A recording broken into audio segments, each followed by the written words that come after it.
Hey guys, this is a quick review of the Serenity by Tempur-Pedic mattress topper from Costco.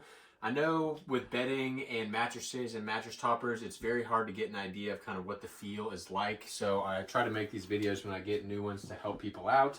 So it's a 3-inch mattress topper, and this is with the cooling cover. So that is what you're seeing here. I'll pull this up quickly so you can see the thickness of the mattress topper. But this cooling top, it doesn't fully encase the thing. It actually goes and loops down under your mattress. So this is what the actual mattress pad itself looks like.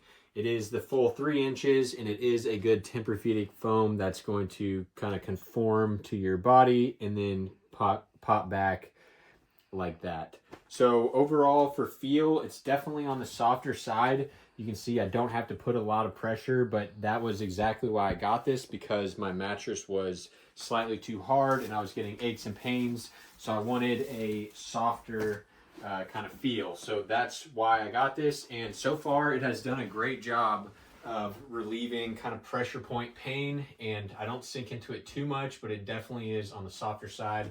I think anything softer would be too much. So that is the quick review of it. I will leave links down below to Costco where you can find this thing. It's a pretty good price. This is a king. I think it was like $260. Definitely check it out.